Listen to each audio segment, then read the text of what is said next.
오신 여러분을 진심으로 환영합니다.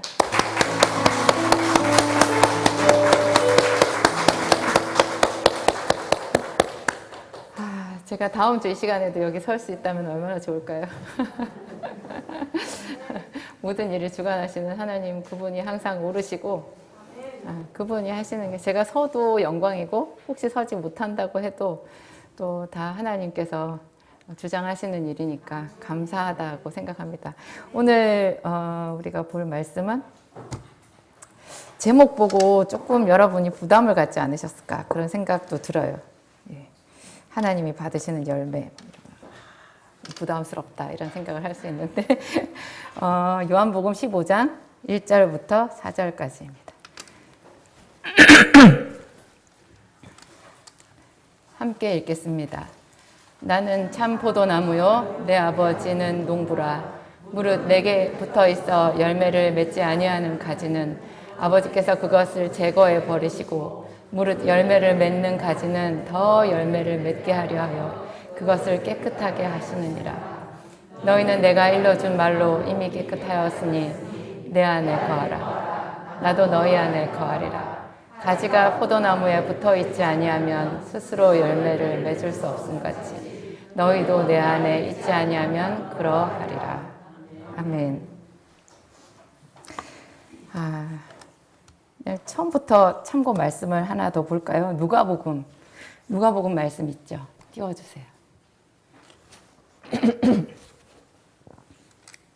누가복음 13장 6절에서 9절까지네요. 함께 읽겠습니다. 이에 비유로 말씀하시되 한 사람이 포도원에 무화과 나무를 심은 것이 있더니 와서 그 열매를 구하였으나 얻지 못한지라. 포도원 지기에게 이르되 내가 3년을 와서 이 무화과 나무에서 열매를 구하되 얻지 못하니 찍어버리라. 어찌 땅만 버리게 하겠느냐. 대답하여 이르되 주인이여 금년에도 그대로 두소서. 내가 두루 파고 거름을 줄이니 이후에 만일 열매가 열면 좋거니와 그렇지 않으면 찍어버리소서 하였다. 하시니라. 하였다까지 하고 딱 끝이네요. 제가 신앙생활 초반기에 학생 때 이 열매가 뭔지를 정말 궁금하게 생각했었어요. 왜냐하면 열매를 맺힌 나무와 맺힌 가지와 맺히지 못한 가지가 극과 극인 거예요. 중간이 없어요. 맺힌 가지는 너무 사랑을 받는 거예요. 칭찬을 받고 더욱 깨끗게 하시고 하나님이 영광을 받으신대요. 그런데 맺히지 못한 가지는 그냥 제해버리신다는 거예요. 그러니까 이게 중간이 없으니까. 그래서 저는 이 열매가 뭔가 굉장히 부담스럽고 하여튼 그렇지만 반드시 이 비밀을 알아야 되고 그런 생각을 했는데요. 성경은 본래 이렇게 성경으로 풀거든요. 오늘 우리가 금방 본 누가복음 말씀해 보면 그 포도원에 무화과 나무가 있다고 하잖아요. 근데 그 무화과 나무가 3년을 기다렸대요. 주인이 심어놓고 3년을 기다렸는데 보니까 열매가 없어요. 그래서 주인이 화를 내면서 찍어내버리라고 했는데 그 포도원 지기가 사정을 하잖아요. 한 번만 더 지켜보자고. 그래서 자기가 더 애를 써보겠다고. 그래서 써봐서 그때 열매를 맺으면 얼마나 다행이겠냐고. 찍어버리래도 그때까지 기다리는 것도 좋겠다고 이렇게 얘기를 해요. 제가 오늘 왜 이렇게 목이 이상할까요? 그래서 저는 이제 처음에 이 말씀을 볼 때 자꾸 제해버린다라는 이 말에 이렇게 관심이 갔던 것 같아요. 그래서 칭찬을 받든지 제함을 당하든지 요것만 생각했는데요. 다시 이 말씀을 잘 묵상해 보면 이 누가복음에 있잖아요. 두루 파고 거름을 준다는 말이 있어요. 그죠? 그리고 또 우리가 요한복음 오늘 이 말씀에도 열매를 맺는 가지는 더 깨끗게 하기 위해서 하나님이 이렇게 만져주신다라는 거예요. 그러니까 이거를 제가 놓쳤던 거죠. 열매는 내가 막 노력해서 맺히는 게 아니고 가만히 보면 그렇잖아요. 열매는 예수님이 분명히 얘기하시는 거예요. 예수님이 맺는 거예요. 근데 우리더러는 거기 붙어 있으래요. 근데 안 붙어 있으면 소용이 없대요. 제가 약국에서 사람들한테 약을 줘봐도요. 어떤 사람은 저한테 와서 상담하면서 그러는 거예요. 자기 아픈 거 막 구구절절 다 얘기해요. 다 얘기해요. 저는 이제 열심히 들었어요. 막 머리 굴리면서 생각했는데 나중에 결론이 뭐냐면 이 사람이 자기는 약을 못 먹는데요.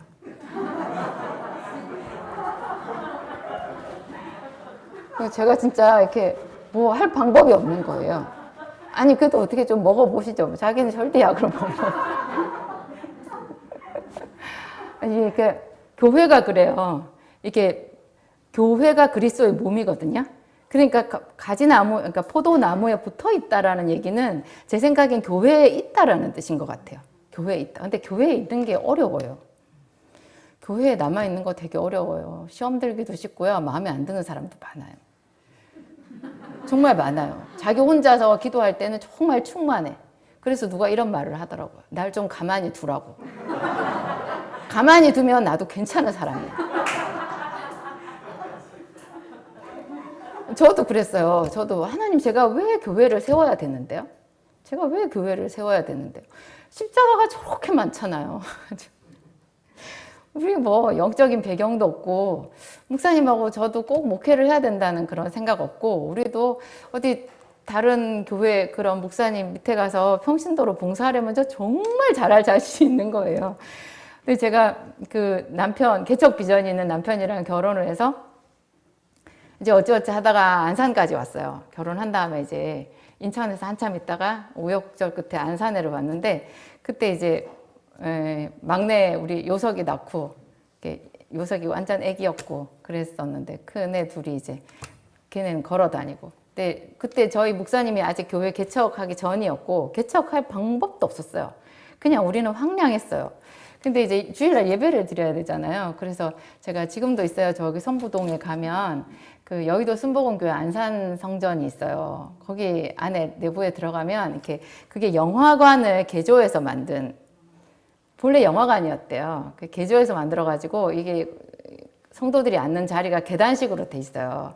그래서 아래쪽에 이제 그 영화관 그 있잖아요. 그쪽에 이제 그 목사님 강단이 있고 참 거기도 그 방음이 끝내주기 잘 돼 있어요. 참 좋은 점이 많았어요. 나 거기 가가지고 조용기 목사님 그 이렇게 화상으로 드리는 그 예배 드리면서 제가 너무 행복했거든요. 그래가지고 제가 막 울면서 얼마나 도취되어가지고 예배 드리고 우리 외리가 옆에서 휴지로 눈물 닦아주고 그래. 하여튼 그랬어요. 그래가지고 그날 예배 드리고 난 너무 행복해가지고 애들 데리고 딱 나오는데 하나님 제 뒤통수에 말씀하시는 거예요. 네가 왜 여기 있냐? 네가 왜 여기 있냐? 하나님은 저는 은혜 받아서 좋았는데요. 하나님은 그게 제 자리가 아니라고 얘기를 하시는 거예요. 제가 있어야 될 자리가 따로 있다는 거죠. 우리 모든 사람이 그래요. 자기가 있어야 될 자리가 있어요. 그 자리에 붙어 있으라는 거예요. 붙어 있을 때 힘들어요. 제가 지금 이제 교회 목회 20년 했는데요. 성도들이 정말 다 바뀌었어요. 우리 목사님하고 제가 자주 계산을 해보던 게 있어요. 무슨 계산을 했을까요? 이제까지 왔던 성도들이 하나도 안 떨어지고 다 남아있다면. 여러분들도 그런 계산 해보죠. 내가 직장 생활을 해서 벌었던 돈 하나도 안 까먹고 누구한테 사기 당하지 않고 지금까지 있다면 뭐 이런 생각할 수 있잖아요. 목회자는 그런 생각을 하는데요. 하여튼 그때 이제 제가 막 생각을 하죠. 그렇지. 정말 하나님께 특별 음성으로 특별 계시로 교회를 세우라는 그런 명령을 받아가지고 교회를 세운 우리도 이걸 지키기가 힘든데 성도들 입장에서 얼마나 교회가 많아요. 그리고 저도 몰랐어요. 그 자리를 꼭 지켜야 한다라는 것을. 정말 몰랐어요. 제가 이제 결혼하기 전에 저희 목사님하고 제가 그 열심히 청년부에서 섬겼던 그 여의도 순복음교회 송파성전에 청년부가 있었거든요. 그 청년부가 교회는 커도 청년부는 작았어요. 대학부가 따로 있었기 때문에. 저는 대학생이었는데도 어떻게 그 청년부에 들어가서 거기서 봉사를 했었는데 저희 그 청년부에 한 3, 40명 청년들 있었는데 이제 그 담임하시는 전도사님이었어요. 목사님이 아니고. 그분이 정말 독특한 분이 오셨어요. 지금은 제가 마음이 많이 유해져서 그분을 독특한 분이라고 말해요. 그 당시에는 정말 그분 싫었어요. 그냥 우리랑 전혀 소통 안 되고, 기도도 이상하게 하시고, 하여튼 그랬어요. 진짜 뭐 뭐든지 그 목사님 아니 그 전도사님한테 물어보면 항상 기도해 보겠습니다 이렇게 말씀하시고 항상 아무 답이 없었어요. 다음에 또 물어보면 기도해 보겠습니다 이렇게 얘기하시고 아무 대답이 없어요. 그래서 저희 목사님은 청년부 회장이었고 저는 이제 거기에서 무슨 이제 그 실장 하나 맡고 있었는데 둘이서 이제 그 젊은 혈기에 의기투합해가지고 우리가 이제 뭘 했겠어요? 전도사님한테 이제 막 저항을 해가지고 우리가 교회를 관두고 나왔어요. 예, 예배는 드렸죠. 예배는 드렸는데 그 청년부라는 그 조직 안에서 저희가 나왔는데요.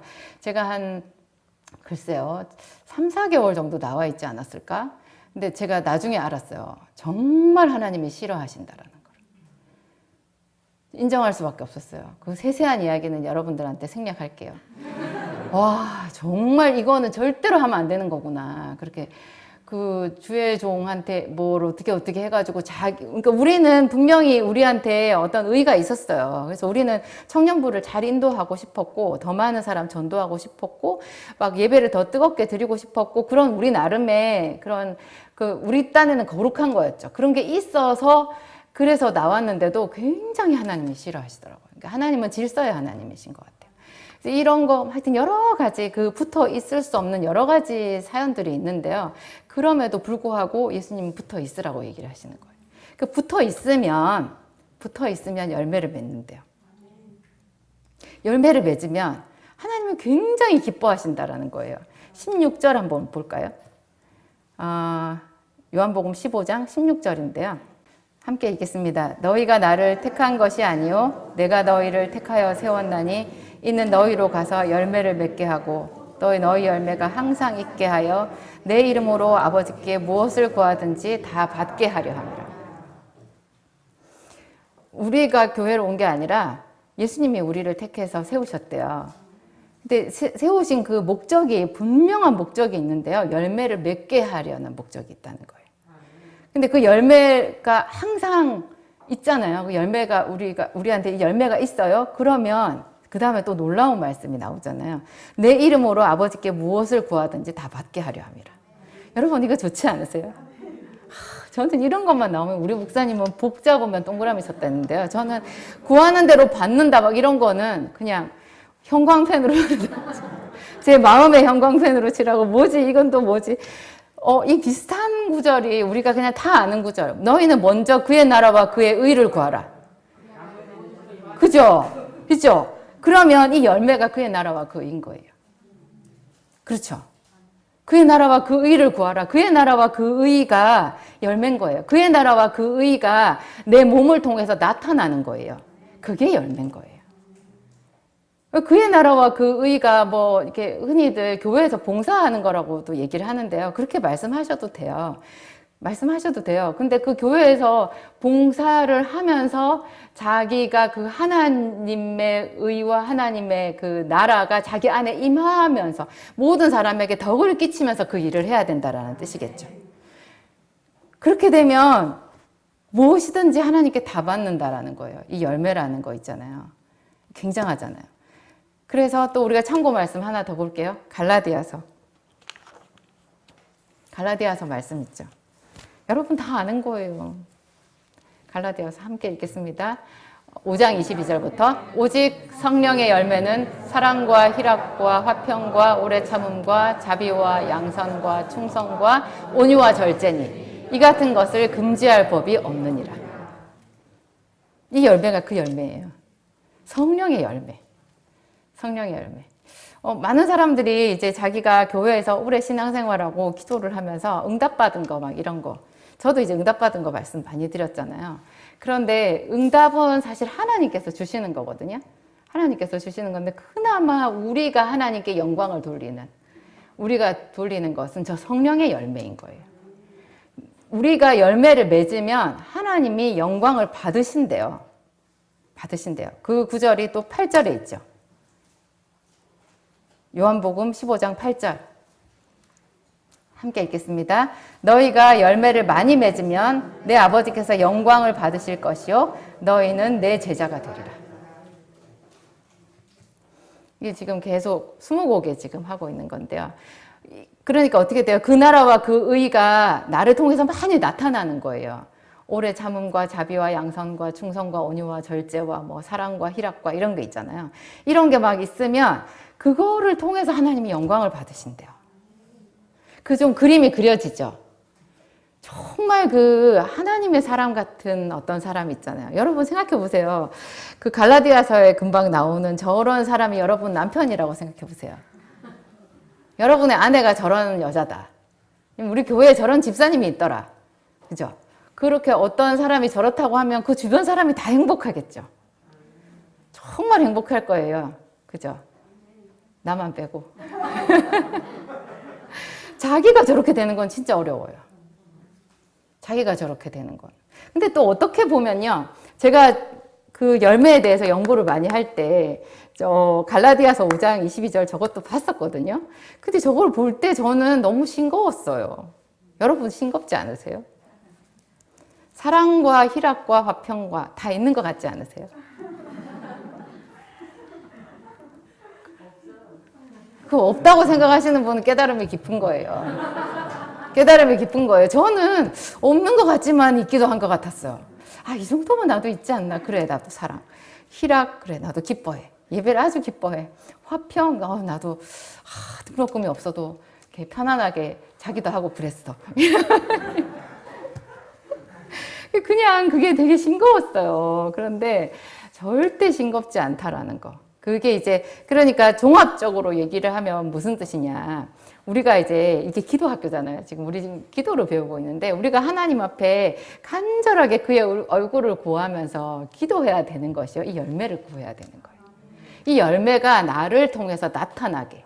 그러면 그것이 또 뭐냐면 주기도문에서 말하는 하나님의 뜻이 하늘에서와 같이 땅에서도 이루어지는 거고 내게서 이루어지는 거예요. 그렇게 다 연결이 되는 거예요. 하나님의 뜻이 아버지의 뜻이 하늘에서와 같이 땅에서도 내게서. 그러면 내게서 이루어지면 내가 그 나라와 그 의를 나타내는 게 되잖아요.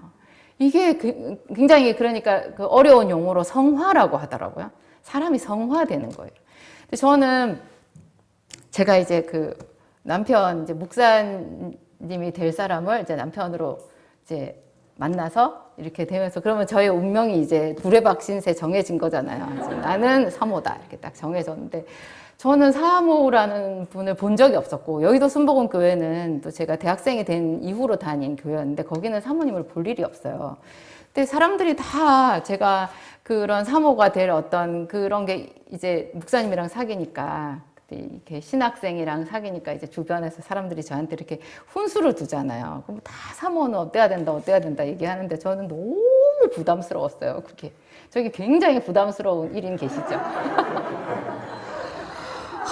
정말 부담스러운 거예요. 근데 제가 이런 거 저런 거 그런 거는 난 좀 할 수 있어. 그러니까 저는 좀 희생하고 다른 사람을 돕고 그다음에 정직하고 뭐 부지런하게 뭔가를 하고 이런 거는 자신이 있었어요. 또 공부를 하라 그래도 뭐 공부하라면 또 할 수 있고 뭐 이런 건 자신이 있었는데 제가 굉장히 취약한 부분이 하나가 있었거든요. 그게 따뜻한 거였어요. 부드러운 사람이 되는 거였어요. 그래서 저는 아무리 생각해도 부드럽지 않은 거예요. 제가 생각해 보니까 제가 그런 부드러운 사랑을 받아본 적이 없는 거예요. 저는 굉장히 거친 엄마 밑에서 컸어요. 그리고 너무너무 무서운 아버지였어요. 그리고 친구들의 사랑도 못 받았어요. 이사를 어마어마하게 많이 다녔거든요.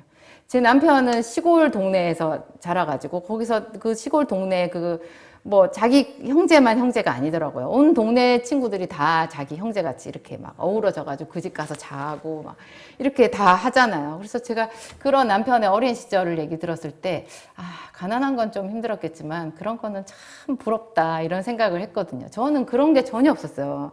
친구도 없고 엄마 아빠의 사랑도 잘 모르고 맨날 불벼락 맞고 야단 맞고 제가 그나마 받은 게 이제 학교 가서 열심히 해가지고 선생님들한테 인정받고 사랑받는 거 그건 좀 있었어요.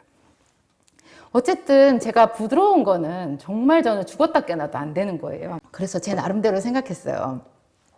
하나님은 여러 모양의 주의 종이 필요하시니까 여러 모양의 사모가 필요하신 거야. 나는 또 나대로 개성이 있잖아. 이런 사모가 하나님은 필요하신 거지.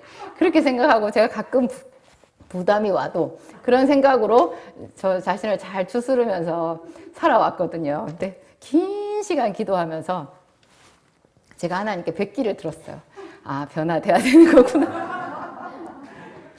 꼼짝없이 변화돼야 되는 거구나. 성령의 열매, 오늘 우리가 갈라디아서 5장 22절, 23절에 본 거 있잖아요. 모든 그 성령의 열매에 공통된 성질이 있는데요. 부드러움이에요. 부드러움이에요. 그렇죠?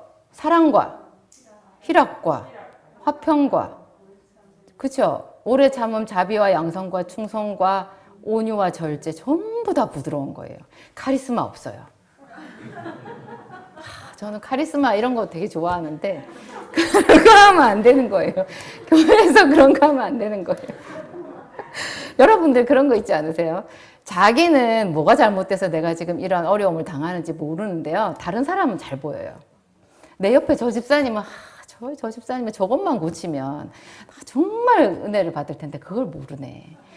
그러면서 이제 어떤 분은 이렇게 얘기하시더라고요. 자기는 그게 보이면 사람들한테 딱 얘기를 해준대요. 자기는 틀린 말은 절대 안 한대요. 여러분 그런 사람 좋으세요? 얘기 딱 해주면 그 사람이 뭐 이렇게 돼요. 우리 그런 말하는 사람 듣고 싶어 하지 않거든요. 저도 이제 사모로 오래 있으면서 제 딴에는 굉장히 많이 절제하고 얘기 안 해주려고 하면서도 사람들한테 이렇게 보이니까 얘기를 해주잖아요. 다 떠나더라고요. 전혀 도움이 안 되고 그래서 이런 거는 본래 말해주는 게 아니구나. 그냥 내나 잘해야 되는 거. 사람들은 따뜻한 걸 원하는구나. 제가 언제 어떤 은사가 있는 그 사모님한테 가서 이렇게 기도를 받은 적이 있었거든요. 여러분 그런 기도 받는 거 좋아하지는 마세요. 굉장히 힘들어요. 말씀을 어떻게 그분이 제대로 주신다고 해도 그거 소화시키는 거 굉장히 어렵거든요. 제가 그때 그 사모님이 하셨던 말씀을 요즘에도 제가 그거를 잘 삭히고 있어요. 삭히고 있고, 그때 그 사모님이 저한테 해주신 말씀 중에 이런 게 있었어요. 내적 맹세가 많다라는 거예요. 제가 저한테 내적 맹세가 뭐예요? 제가 물어봤어요. 그랬더니 자기 혼자 스스로 자기가 맹세하는 거래요. 나는 이렇게 살 거야.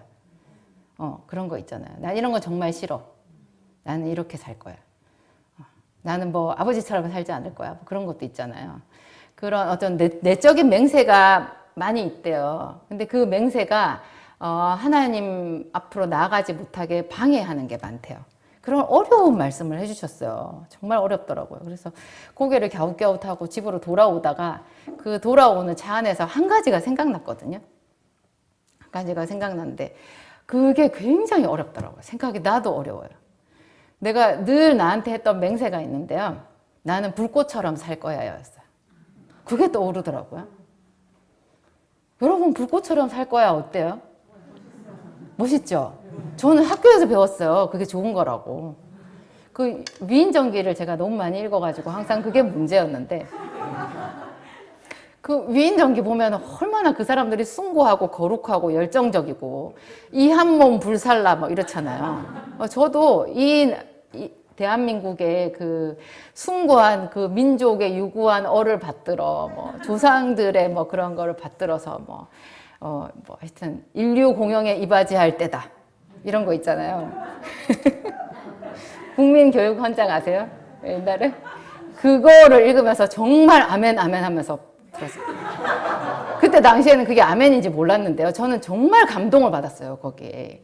그러니까는 우리 민족이 가난하고 많이 침략을 당하고 연약하잖아요. 근데 우리가 그 땅에 태어나서 그 한 세대를 이루고 살면서 정말 어떤 하여튼 숭고한 사명, 이게 그 조국과 민족의 무궁한 영광을 위하여 살아야 된다 뭐 이런 거 있잖아요. 그래가지고 그런 게 제 속에 있었던 것 같아. 그래서 저는 막 그 열정적으로 불꽃처럼 이렇게 사는 것에 최고의 가치를 뒀어요. 그게 그대로 이제 신앙생활 하면서 여기 들어오잖아요. 그리고 그런 것이 또 좋은 것도 많이 있었어요. 제가 공부를 할 때 항상 그런 자세로 공부를 하니까 얼마나 열심히 했겠어요. 제가 머리는 안 좋아해요. 머리는 목사님이 훨씬 좀 저는 정말 노력하거든요. 진짜로 노력을 많이 하는데 이제 하나님께서 그거를 터치를 하신 거예요. 그 불꽃처럼 살면요 다 태운대요.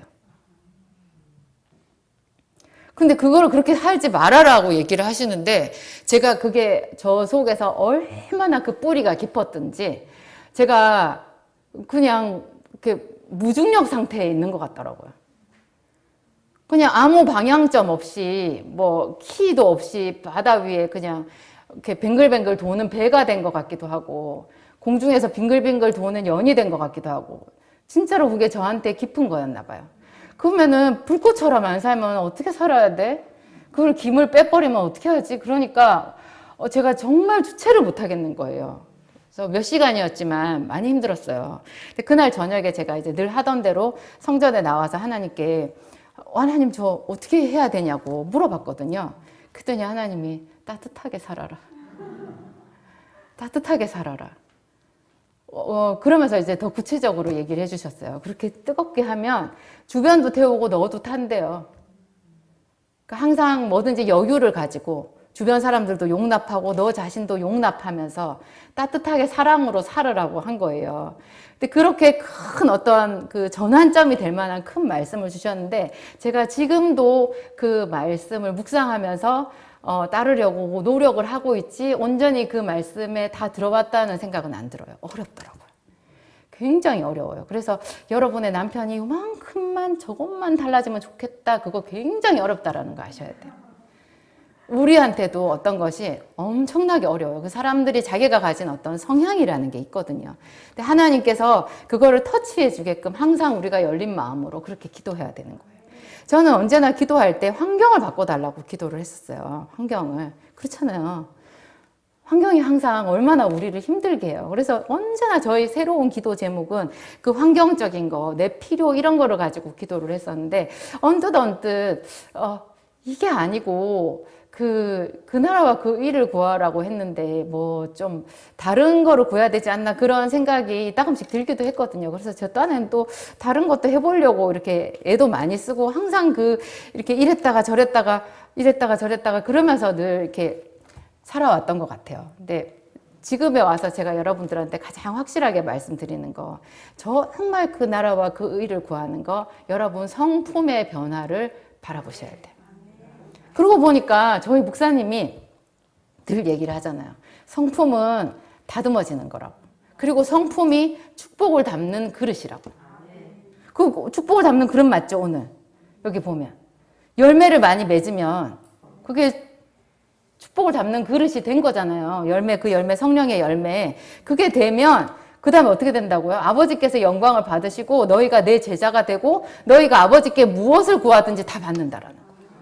그러니까 목사님 말씀이 딱 맞는 거예요. 성품이 축복을 담는 그릇인 거예요. 성품이 되어 있으면 그냥 쌓이는 거예요. 그게.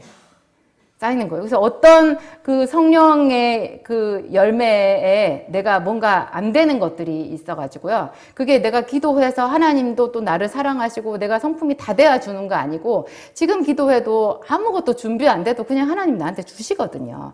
근데 주셨는데 그 주신 은혜가 어디로 다 새고 나는 항상 힘든 거예요. 항상 힘들어요. 근데 이런 성품이 준비가 되어 있으면 그게 이제 하박국의 기도처럼 되는 거죠.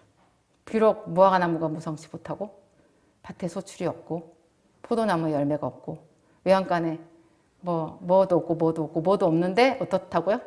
여호와로 인하여 기뻐한다고요. 오늘 우리가 말한 그곳의 희락, 그 기쁨 있잖아요. 그 기쁨은 내가 뭐 애가 시험에 합격하고 또 남편이 승진하고 뭐 또 돈이 잘 벌리고 이래서 오는 기쁨일까요? 그래서 오는 기쁨도 뭐 하나님 우리한테 주세요.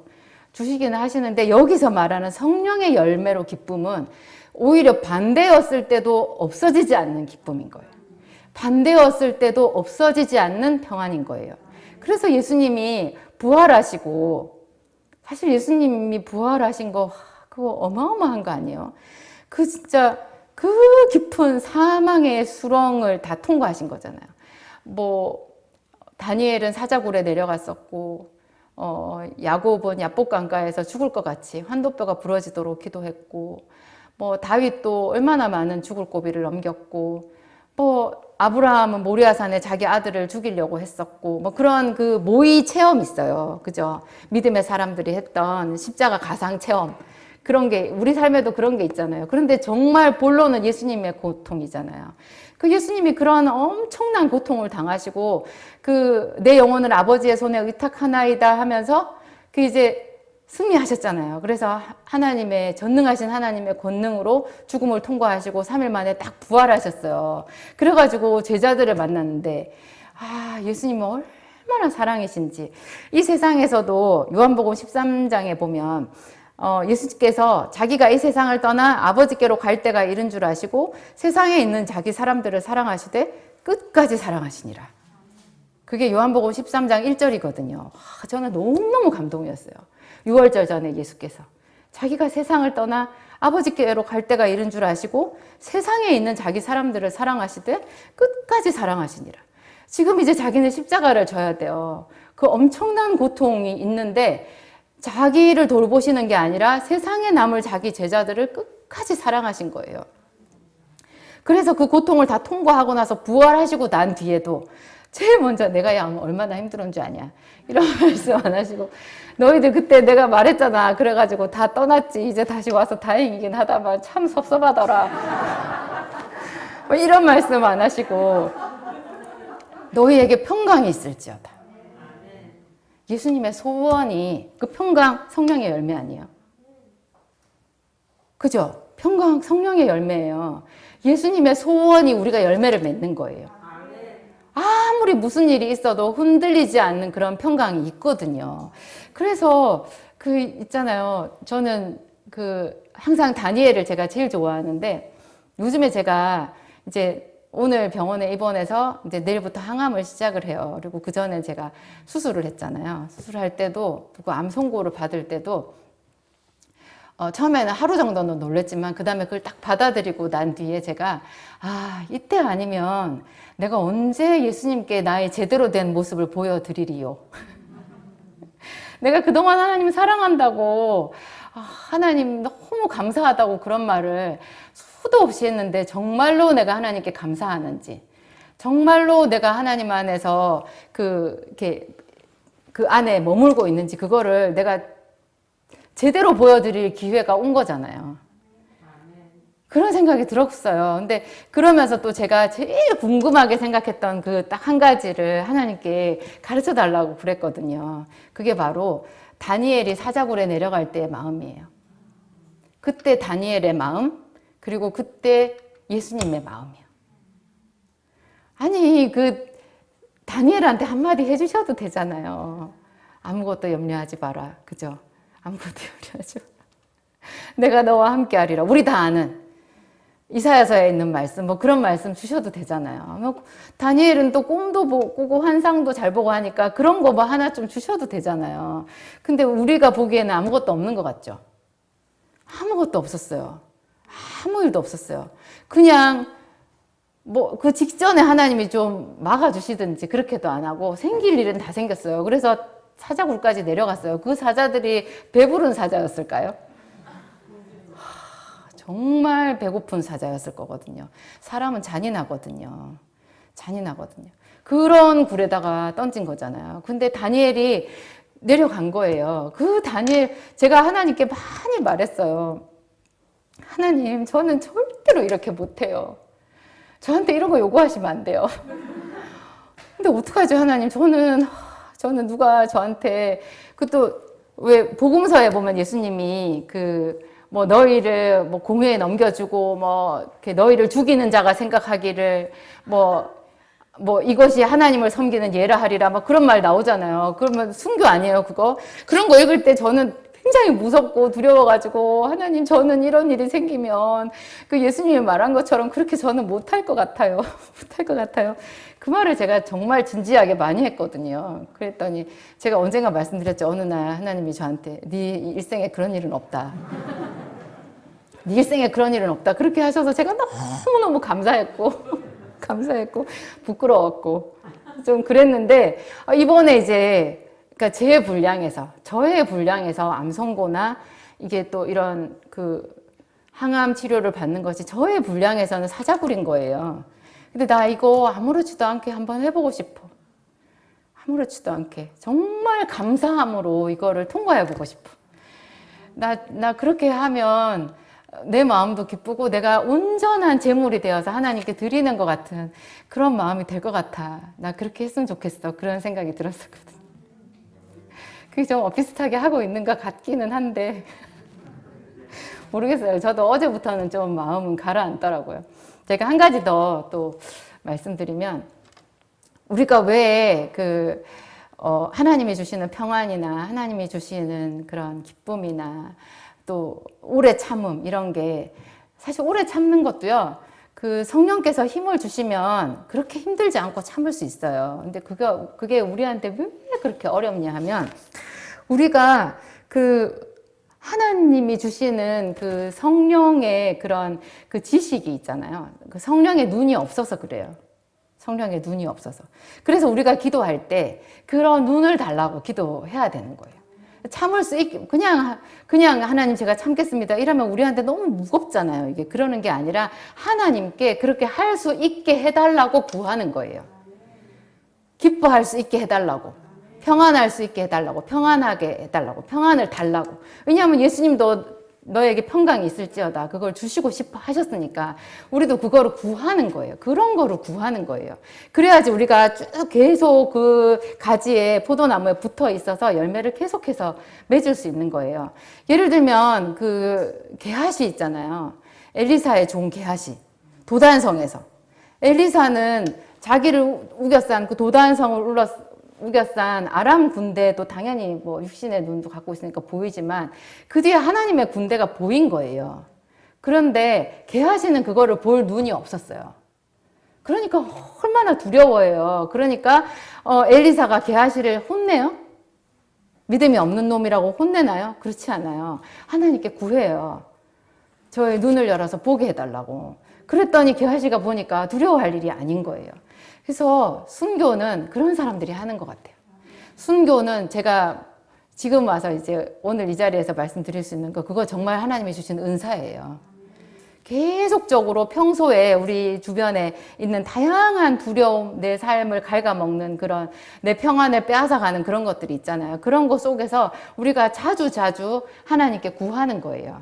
평안을 달라고, 능력을 달라고. 성령의 능력을 달라고. 볼 수 있는 능력, 생각할 수 있는 능력, 하나님의 말씀을 깨닫는 능력, 이런 거를 달라고 이렇게 계속 구하면 그런 게 이제 더 적극적으로 하나님께 붙어 있는 거고, 그러면 그런 진짜 성령의 열매가 많이 맺히고, 그래서 이게 빈익빈 부익부가 되는 거예요.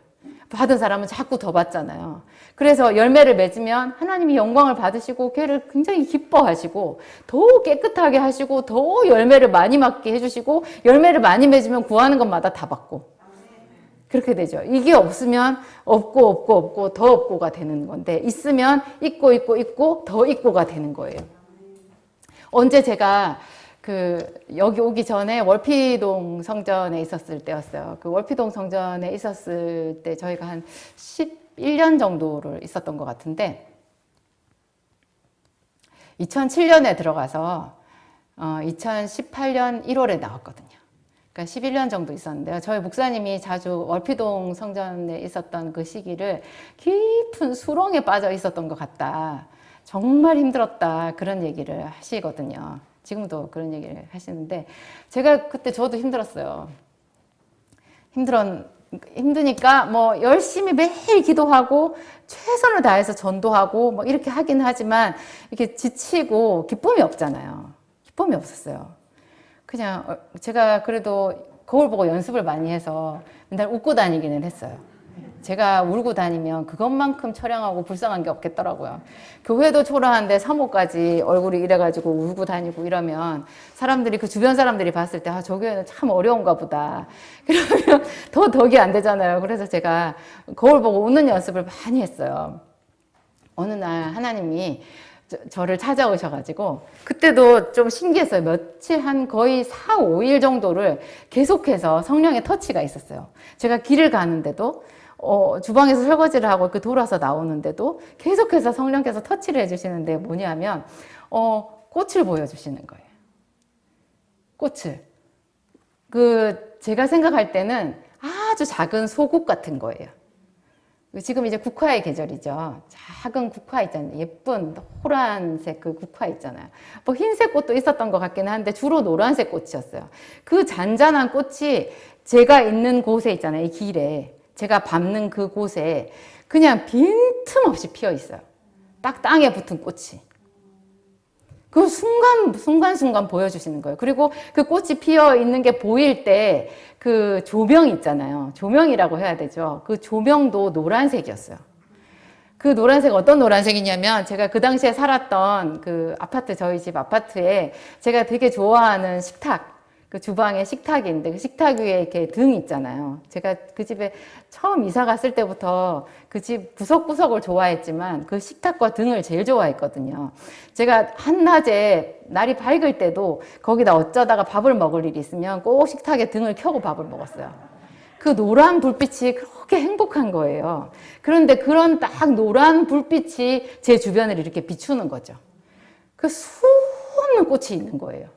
그 꽃이 저를 따라다니는 거예요. 몇 날 며칠을. 또 뭘 하다가 잊어버려요. 잊어버렸는데 다시 또 그 꽃이 보이는 거예요. 그래서 제가 나중에 알게 됐어요.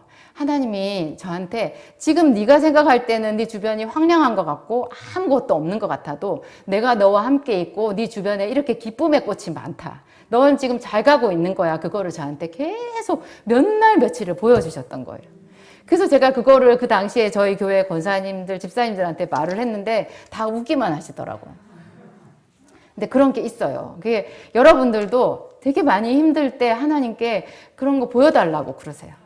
하나님, 제가 이렇게 힘들 때 지금 만약에 내가 기쁘다면 이거 정말 하나님께서 주시는 하박국의 기쁨 아닌가요? 저도 그런 기쁨으로 하나님께 드리고 싶어요. 그렇게 하나님이 내 기도를 듣고 계시고 나와 함께 계시다는 것을 보여주세요. 이런 것도 기도를 해보세요. 그러면 우리가 용기가 생겨가지고 훨씬 더 오래 참을 수 있고요. 훨씬 더 사랑할 수 있어요. 제가 사랑에 대해서는 또 이 한 가지를 여러분들한테 딱 말하고 싶은데, 사람의 사랑과 하나님께서 성령의 열매로 말씀하시는 사랑의 큰 차이. 요새 유행어가 있더라고요. 사랑은 움직이는 거야. 그래서 사람들이 마음이 달라져요. 마음이 달라지는 거예요. 근데 그것은 하나님이 주신 사랑이 아니에요. 그 사랑을 움직이지 않고 내 마음이 달라져서 싫어지고 넌더리가 나도 그 사랑을 지키려고 애를 쓰는 게 오래 참음이고요. 그런 게 자비고요. 그렇죠. 그게 서로 다 맞물려 있는 거죠. 그렇게 해서 정말 성령께서 말씀하시는 바로 그 아름다운 사랑, 그 사랑을 다른 사람한테 주기만 하나요? 아니에요. 사나운 사람은요, 지가 제일 힘들어요. 항상 날 서갖고 있잖아요. 뭐 다른 사람 해코지라니까 자기는 편하냐, 그렇지 않아요. 사랑도 마찬가지라 자기가 사랑을 베푸면 사랑을 베푸는 자기가 제일 행복한 거예요. 그 사랑이 자기 속에 항상 있거든요. 그래서 이런 사랑을 우리가 하나님께 정말 기도해서 구해야 되겠더라고요. 우리가 기도를 배우는 이유, 이런 성령의 열매, 포도나무이신 예수님께 붙어서 더 많은 과실을 맺기 위해서 기도를 하는 거예요. 기도하시겠습니다. 하나님 아버지, 지혜로우신 우리 아버지, 주의 말씀을 우리가 어디에 비할 수 있습니까? 하나님은 어쩌면 이리도 지혜로우시고 모든 것에 다 짝이 맞는 놀라운 말씀을 우리에게 주시는지요. 우리가 힘쓰고 애써서 열매를 맺는 게 아니어서 감사합니다. 또 우리가 열매를 맺도록 주께서 힘써 주시고 애써 주신다니 감사합니다. 두루 파고 걸음을 주고 기다려주시는 하나님께 영광을 올려드립니다. 이제까지 내게 공급해 주셨던 그 수많은 은혜들을 생각합니다. 우리는 그 은혜를 통해서 하나님이 살아계심을 압니다.